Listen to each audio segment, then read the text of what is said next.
In May 2014, the Land Reform Review Group, commissioned by the Scottish Government, submitted a report containing 62 recommendations for land reform in Scotland. 58 of the 62 recommendations fall within the Scottish Government's existing pre-independence referendum powers.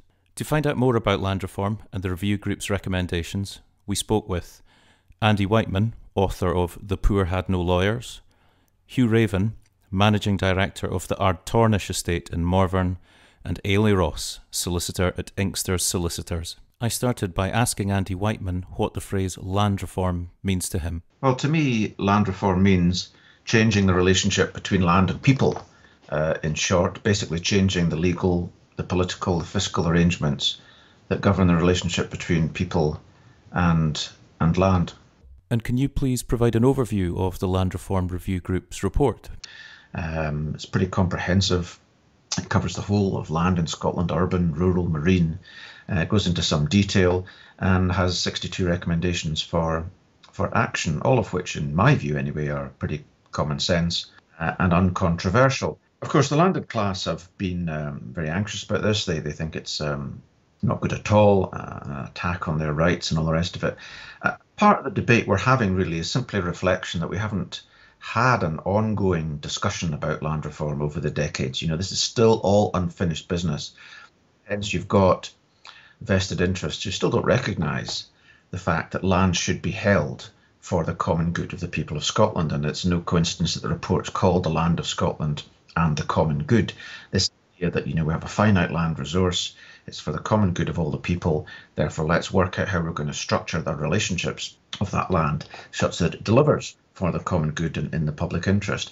And, you know, weighed against that, you have a relatively small number of people who own most of rural Scotland anyway, who are saying, well, this is my land and we're fine and we're creating lots of jobs, all of which is, you know, true in large part, but doesn't get to the substance of the issue, which is to do with power and who really makes decisions.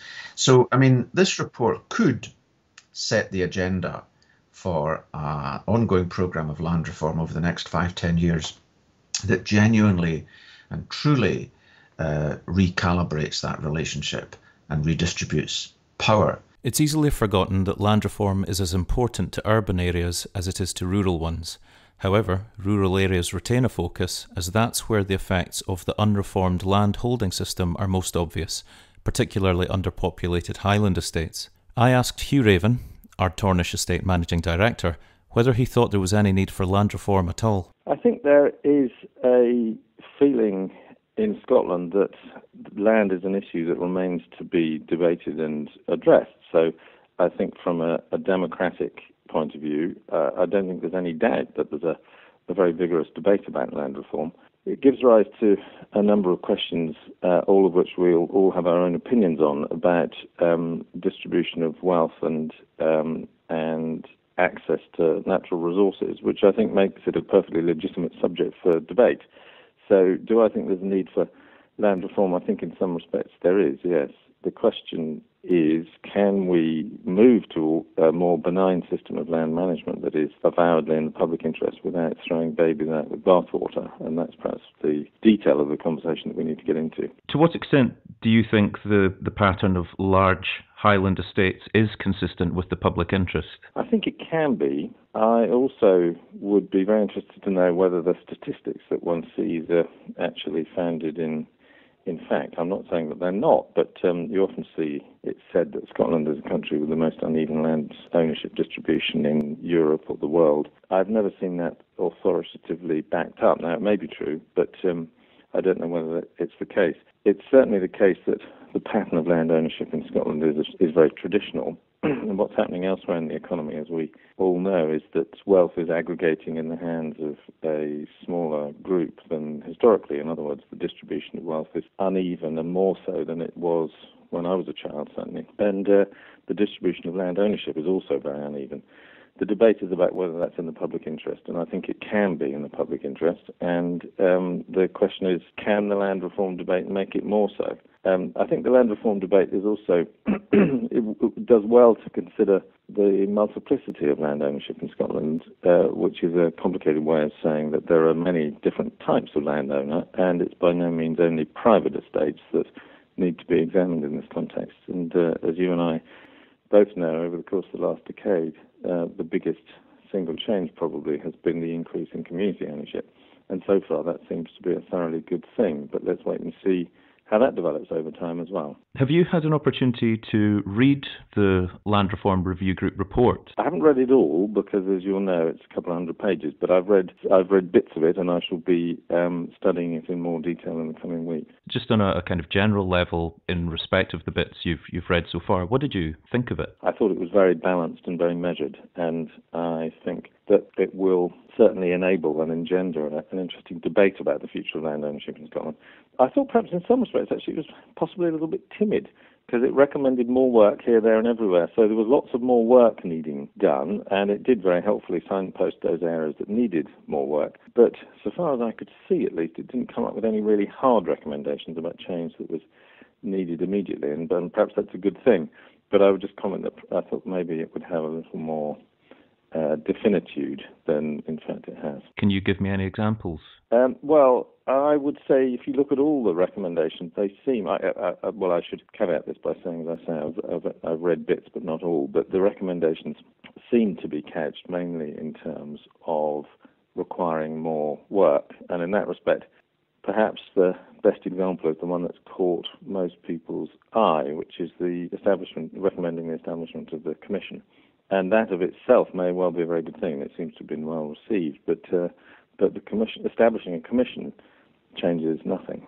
And so while I can see the point of it, it's a recommendation for more work. It's not a recommendation for immediate activity. I have some of the specific recommendations. First recommendation I wanted to ask you about was the limit on the area of land that can be owned by one person. Do you have any thoughts on that? Well, I think as so often with these things, I fear it will end up being a lawyer's charter because, of course, there are many ways of getting around limits of that kind. I also don't know how consistent it is with it may be curious to mention it in this context, but the human rights legislation that we're all bound by, or the conventions at least. And I'd want to know what the purpose of that was, because if it could be shown that a single individual owner, such as, for example, the Forestry Commission or a community organisation, just as much as a private individual, was owning the land in the public interest, then I can't see why one would want to do that. So I think that begs more questions than it answers, really. Another recommendation regarding community right to register an interest in land, that really already exists, I suppose. Have there been any discussions regarding community purchase in Ardtornish? And if not, how would you respond to such a request? There have been mentions of it. And some time ago there was an intention to register a community interest in at least certain bits of Ardtornish Estate, I think.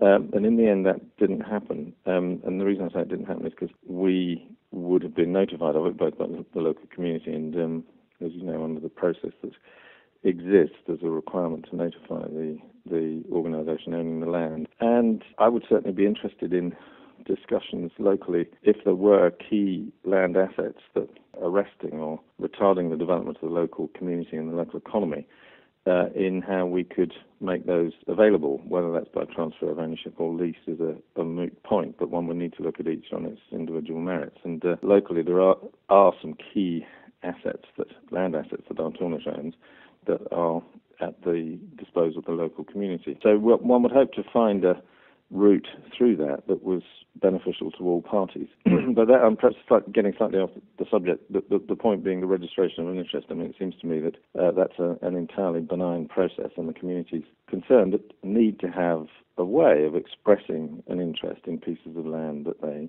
perceive to be important to their development.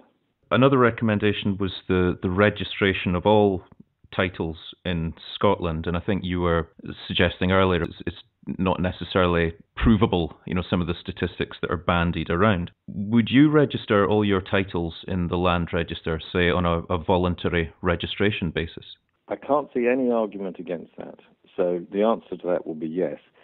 The problem we have, and we are aware that we need to streamline this, is that title in many respects is very complicated, and for us to show the title to the land that the Ardtornish Estate Company owns would require several box files, and it'd be much easier if it required a bit of digital mapping with a little accompanying text. So that's a process that we need to go through. But yes, I can't see any reason why the ownership of land shouldn't be publicly disclosable. Hugh Raven raised the issue of human rights regarding the recommendation of a limit on the area of land any one individual can own. This is a reference to the European Convention on Human Rights, an international treaty drafted and signed in the aftermath of World War II and separate from the European Union. People might smile at the thought of landowners who own thousands of acres having their human rights infringed by an upper limit on how much they can own. But it does seem that if this recommendation were to be enacted by the Scottish Government, it would be one of the more eye-catching and potentially require clarification in the European Court of Human Rights in Strasbourg. I asked Andy Wightman if the human rights of landowners, specifically the ones who own very large amounts of land, could be affected by this recommendation. They could potentially, yes. Article 1 of Protocol 1 of the European Convention of Human Rights basically protects property rights. But the important thing about it is it says that every natural or legal person, and that's a company, is entitled to the peaceful enjoyment of their possessions, and no one shall be deprived of their possessions except in the public interest and subject to the conditions provided by law. And it goes on to say that these provisions shall not, however, in any way impair the right of the state to enforce such laws as it deems necessary to control the use of property in accordance with the general interest or to secure the payment of taxes or other contributions or penalties. So it basically says that if you own property, that is a human right, but and no one shall take it away from you except in the public interest and subject to the conditions of law. So the public interest, of course, is a very widely defined and interpreted phrase. Obviously, it means that if you want to build a new railway or a new bridge or whatever, then compulsory purchase powers have been around for a long time and they're perfectly acceptable. And in England, where they, starting back in the 70s or 80s, I think, they started to do leasehold enfranchisement. They have a leasehold freehold system, and certain categories of leaseholders, people who were owning houses on long leases, 100, 200 years, were allowed to buy out the freehold. And the Duke of Westminster, in fact, went all the way to the European Court, and ultimately, he lost because the court ruled that this was in the public interest. There was a legal framework that was coherent. There was an appeals process. There was compensation available and all the rest of it. So actually the latitude for the state to deprive people of their possessions in the public interest is quite well established. So this is not an absolute protection. It's also important in human rights terms to emphasize as well, there are other human rights. There are economic and social and cultural rights in UN conventions. A right to adequate housing, for example. That's a human right that people have to have adequate housing. So human rights is really important, but it's not an obstacle to land reform by no means. Often human rights are thrown up as a means of suggesting that it's not possible to do any land reform. In fact, it's not a great impediment at all. So it might be that individuals or companies with very large land holdings extending to many thousands of acres might claim that an upper limit on the area of land they can own is an infringement of their human rights. However, human rights are a two-way street, and it might be that the Scottish courts, followed by the European Court of Human Rights in Strasbourg, are asked to decide upon this issue, in which case it can be imagined that a set of criteria will be developed by those courts which, if they are all satisfied, will lead to a decision in favour of the limit being applied in an individual case. Only time will tell how this issue will be resolved. Anyway, back to Andy Wightman discussing some more of the recommendations. I mean, there's a lot of interesting stuff around communities. So they tackle that, and they basically say that communities have got a number of different interests in land relating to just wanting to know, if and when land has been sold and who the owner is, to registering an interest such that they have a preemptive right to buy if it ever becomes sold, right through to the right to request that a local authority can use compulsory purchase powers to acquire land that a community needs for very necessary purposes. What's so great about community? Why should communities own land, and how do you define community? I mean, a community is basically, can be a community of interest. A number of people have shared interests, fishermen or crofters or whatever, or it can be a community of place, people who live in a place. And if you travel through continental Europe, in Belgium and France and Scandinavia, You'll encounter a relatively small-scale local government, municipalities and communes, etc., which have substantial powers, legal statutory powers, deliver services and raise taxes at quite a local level. They also own land. It's typical in France and Belgium, Norway and places. Local communes will sell you a housing plot. They have plots available for sale.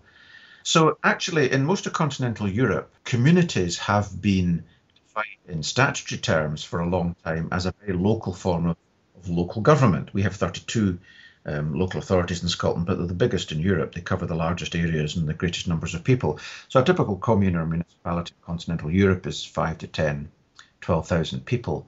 So when we look at community rights, we think this is something kind of novel. I mean, it's very, very common in the rest of Europe. It's just that we haven't enshrined it in any kind of statute. It's a voluntary system. If communities want to get off their backsides and do something, then powers available to them to do that, and there'll be a community empowerment bill being put to Parliament next month. But the important thing about communities is most of us live in a community, and much of life revolves around the daily interaction of communities, schools, primary health care, housing, social activities, the pub, shopping, services, that kind of thing. And if you want to have good, strong, vibrant communities, it's really important they've got the power to intervene and deal with the things they need to do to ensure that they have a sustainable community. I mean, if they have no power or they're reliant on power at a great distance, communities can wither and die. And what's happened in some parts of the more fragile areas of Scotland with the land situation, of course, is large estates have been held by absentee landowners who buy and sell them like trinkets, and many of these places have been run down, and people have begun to emigrate, and housing's not been kept up to scratch, etc. And they have essentially for themselves decided, right, enough's enough, we're just going to buy it and own it ourselves. That's been the community buyout movement of the last 20 years. The focus on community has been, like the focus on rural and the Highlands, has been one of the things that's tended to suggest that land reform is only for kind of rural areas and tenant farmers and communities, etc. Actually, in this report, there's an awful lot about compulsory purchase, about inheritance, about registration of land, about urban land, derelict land, etc., which brings land reform and the importance of land and new relationships in land, right into the heart of our cities, affecting lots more people. So how would you characterise the report then? Characterise it as modernising land tenure, so land registration and inheritance law, etc., giving greater powers and opportunities to individuals and communities to have a greater stake in land, and running through it a focus on the public interest.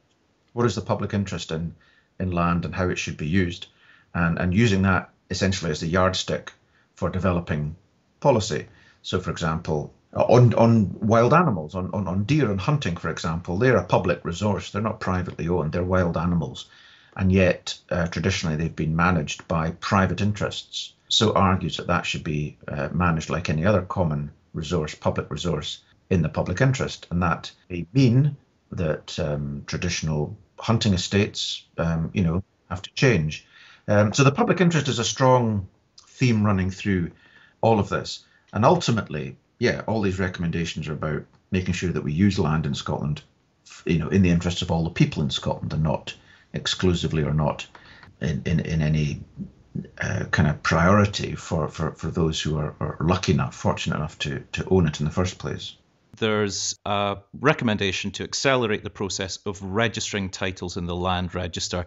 This is the 21st century. Surely we already have a fully map-based computerised land register. Well, no, we don't. And in fact, this is one of the first responses the Scottish Government's given to this report, is to announce that it's going to look at ways of ensuring that the land register is complete within 10 years. I mentioned the Register of Saisons earlier, established in 1617. Most land in Scotland, indeed virtually all land in Scotland, is in a register of property ownership of some sort. The Register of Saisons is a register of deeds, of bits of paper. It doesn't actually have maps, and the keeper of the registers, who's the official that is responsible for maintaining this register, doesn't actually say anything about who owns what in those deeds. It's up to you to look at those deeds and interpret them as you will, which is why when you buy and sell houses, you have to do a search and make sure that if you're selling a house to me, that I need to make sure that in fact you actually own that house, to make sure of the exactly what it is that you purport to own, and that means going through these deeds. Now that's a very inefficient process in a country where lots more people own property than they did in 1617. So in 1979 they introduced the land register as a separate register, and really that was designed such that when you bought and sold property, the property would then move on to this new land register, and the keeper would issue a land certificate, which would be a guarantee. She would actually indemnify the property as well against any defects that were subsequently found, and it would be mapped, and it would state clearly that this property within these red lines is yours, and there'd be no need to, every time you sell it, to go through this process of searching and interpreting old deeds. Now that new land register, which is a modern system, has been in place since 1981. It became operational, and but it's proceeded quite slowly. So although at the moment about 60% of titles are on it, that's only about 27 or so percent of the land area, because most of the titles that are on it are urban properties, flats, houses and things, and not the large areas of land. So one of the recommendations is to speed this up so that we know who owns every square inch of the country. Who could possibly object to complete transparency on ownership of every inch of the country? Well, no one should. I mean, but the point is, this is not the only recommendation it makes on transparency and ownership. I mean, it also talks about essentially creating a kind of a non-definitive database as well, not so much a rough and ready one, but something that just tells you who owns most of the country, but not in any legal sense. The problem with completing the land register is trying to interpret old titles and put them on a land register is a time-consuming and quite expensive process. And the Registers of Scotland, who are responsible for it, are a self-funding agency. They get no taxpayers' money. They just earn the money through fees that are charged to people who buy property. And out of that, they have to pay the costs of investigating these titles and issuing these certificates. So if you want to extend that or speed it up, there's a whole resource question there. Now, in fact, most questions that people have about land are, who owns that field and how can I get in touch with them? I want to put in water pipe, or I want to investigate leasing a bit of land to graze my horses next year or whatever. So, and what you get in most continental Europe is you get a separate system of land ownership records, which are what are called cadastral records. They're basically the local land records that delineate on a map who owns what, in order that local municipalities can charge taxes. And that gives you the essential information on who owns what, and that's open for inspection for anybody in the modern day, and computers available online. And so we can advance both these things if there's sufficient political will and indeed resources. The other thing, of course, to say about this is that it's important that any database or register of ownership should reveal who really owns it. And we've got a lot of land that's owned in trusts and offshore companies in the British Virgin Islands and Grand Cayman and places. And it's very difficult to know who really is behind Hanky Panky Properties Limited, because Grand Cayman Registry doesn't allow you to look at who the members and directors are. So there's a recommendation here that, in fact, we shouldn't allow any registration of land held in a tax haven, and that should all be in the name of a company registered in the European Union. And that's, of course, a legal requirement because the Treaty of Rome says that we've got freedom of movement in Europe, so Germans, Italians are perfectly free to buy property here, so we couldn't prohibit them in any way, but we can insist that if you're going to register the title, which is an important part of owning property, if you don't register it, you don't have such a good claim on it, to insist that it be done either by a natural person, a proper person in their individual name, or if it's in a corporate entity. And that would improve transparency as to who owns what. A lot of the debate that around this that happens, I notice especially on Twitter, can get a little bit heated on the part sometimes of the kind of supporting industry of these landowners. We're talking about large or secretive landowners, but they subsidise a whole range of advisors, lawyers, accountants, rural surveyors, that kind of thing. And there seems to be considerable resistance from them as well towards land reform.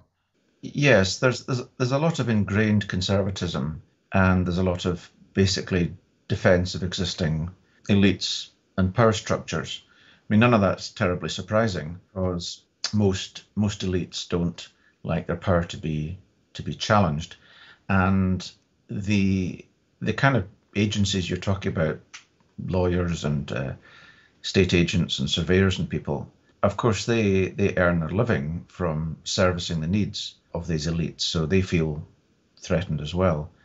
And when you build or move towards a country where you have more people owning land, they tend to do their own thing. They don't need estate agents and surveyors and factors and lawyers and accountants and stuff. I mean, I don't have any of these things.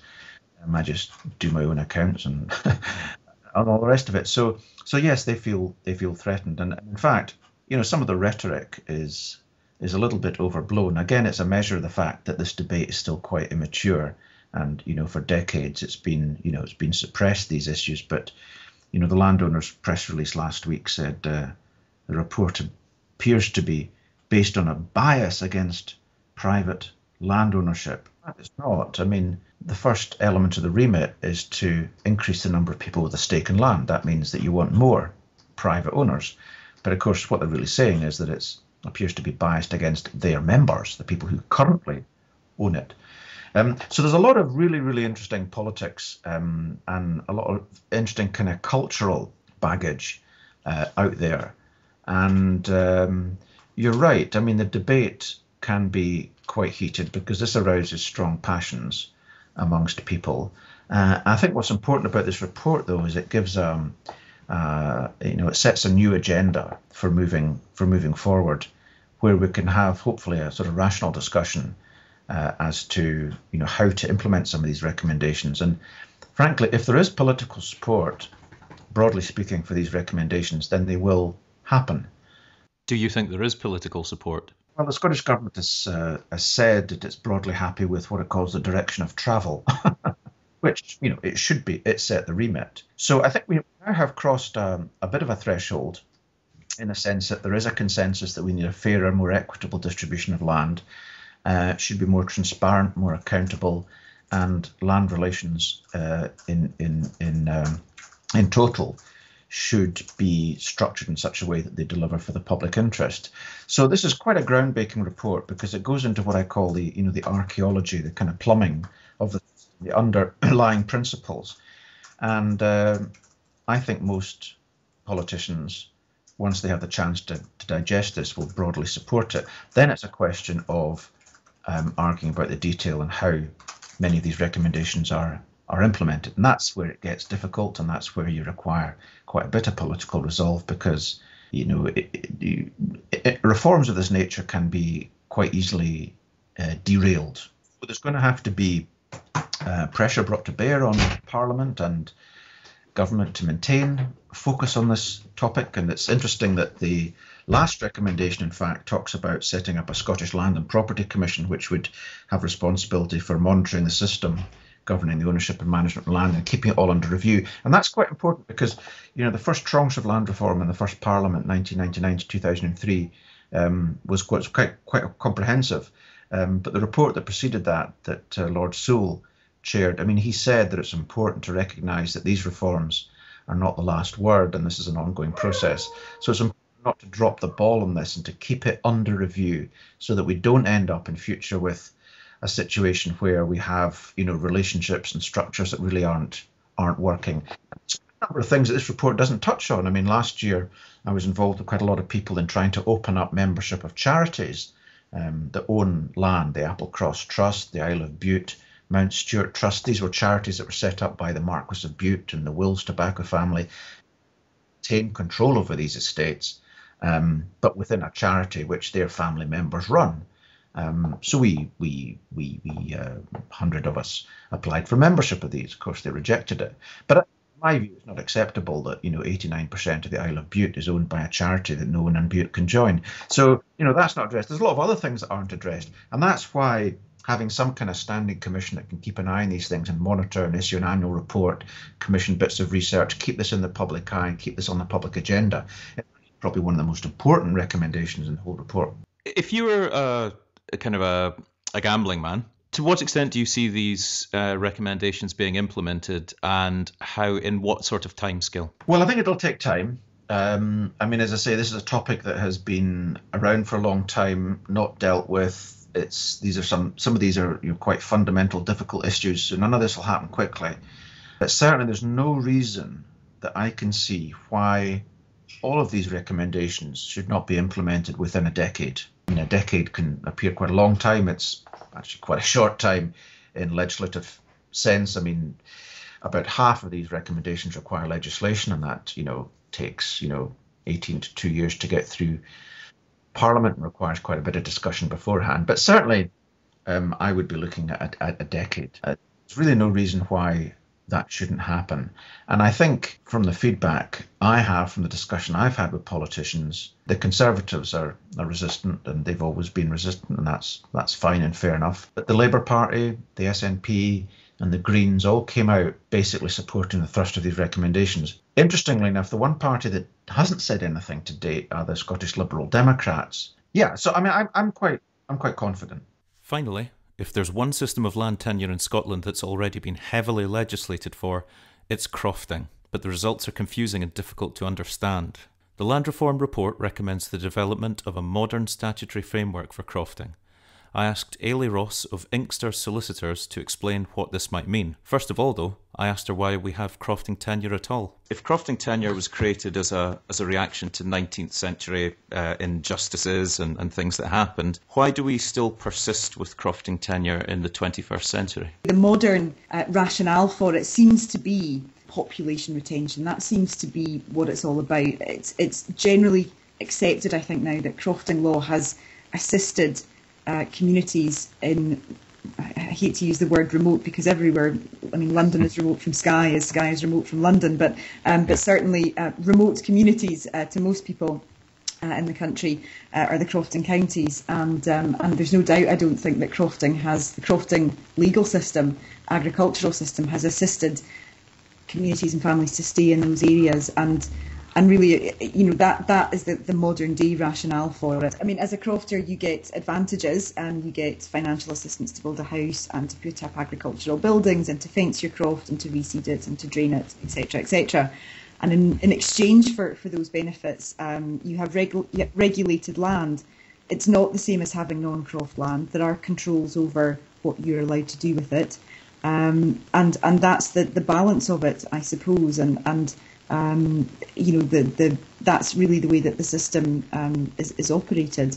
Not everyone is a tenant crofter in crofting communities, and I suppose you could say that the people who aren't tenant crofters are in some ways disengaged from some of the things you've been talking about. Mm-hmm. Is that a fair point? I think it is, yeah. I mean, that in my experience, there is a rub, there is a bit of tension in some cases between the crofters and the wider community, and that's actually just human nature. That happens when interests conflict, and crofters, a crofter's interest might be something, and might be that the rest of the community, and the rest of the community might be thinking, well, actually, why should the crofters get all of the financial assistance to be, in these places? Why can I not get a grant to build a shed on my non-croft land, or build a polytunnel in my non-croft large garden, or whatever? So I mean, that there is a bit of a rub there, actually, in some situations. Yeah. Yes. The Land Reform Review Group recommended a simplified legislative framework for crofting. What might that involve? Because that seems pretty open-ended. Yeah, well, I mean, first of all, hallelujah, thankfully, they've said that. It's been going on and on and on. And I actually said in January 2013, in my response to the Land Reform Review Group consultation, my view at that point was that there was no appetite for reform of crofting law. We'd all had enough. Nobody could keep track of what was happening. What reforms would you like to see? It's not so much, it's actually a restating of crofting law.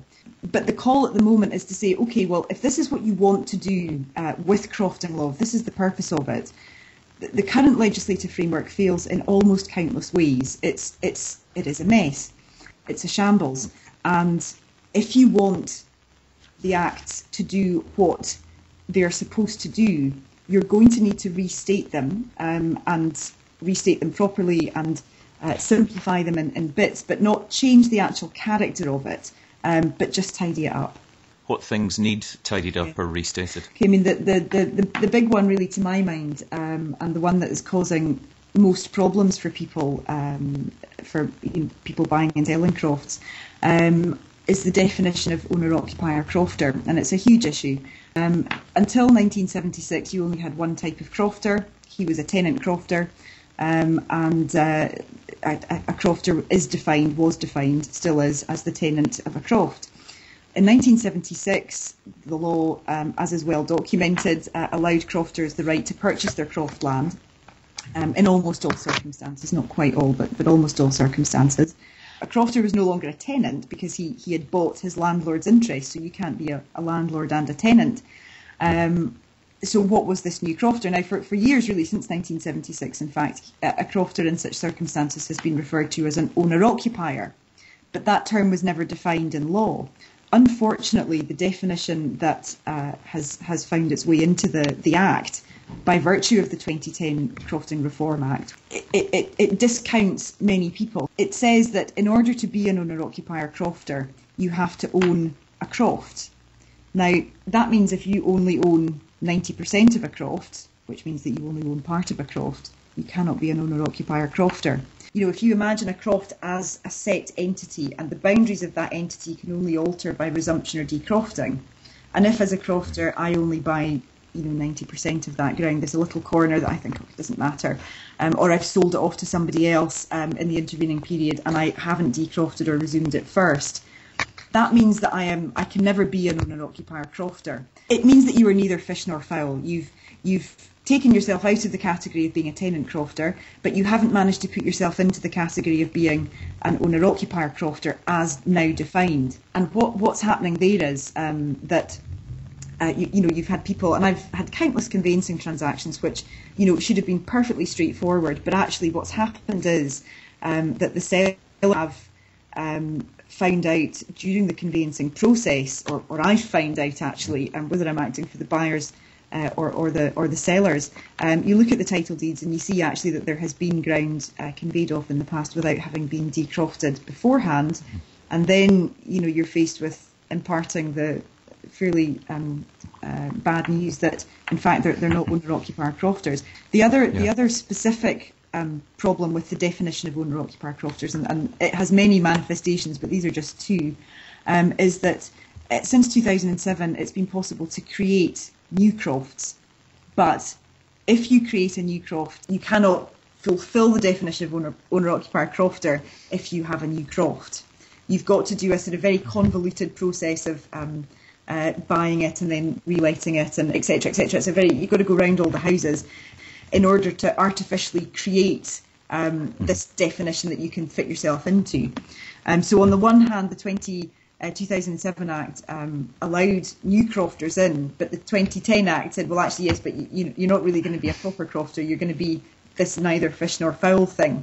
And actually, why do these people want to become crofters in the first place? It's because there's agricultural grants available, and that's a perfectly legitimate reason for wanting to become a crofter. Yet, by doing so, and they will have incurred expense in doing so, they find that they get to the door to go into the world of crofting, and it's not what they thought it was going to be. It hasn't been properly drafted, actually, I think is the problem. And hopefully, with the sort of, as the I suppose that the drafting experience of the Scottish Parliament increases, hopefully that won't happen next time, and it might actually, rather than rushing on with things and sort of saying, my goodness, we've got to do this, in the shortest possible time, take a bit of time over it, be a bit more considered about it. We'll leave the final word to Andy Wightman, who sums up the modern, progressive and long overdue recommendations in the Land Reform Review Group's report. This has been an opportunity to sort of revisit what land reform is, what it means, and what the issues are in the broadest sense, right across Scotland, urban, rural, marine. And so they've had the time to think about that. And that's why it's got more of a kind of fundamental feel to it, and has come up with a range of recommendations that will take time to implement, but if and when they are, will set Scotland on a new far more modern framework of law regarding land, and one that will hopefully deliver far more in the way of the public interest, and importantly will democratise and give many more people in Scotland much greater say in how land is used and managed right across the countryside, but also opportunities to have many more people to have a real stake and own land, have many more landowners, individuals and communities.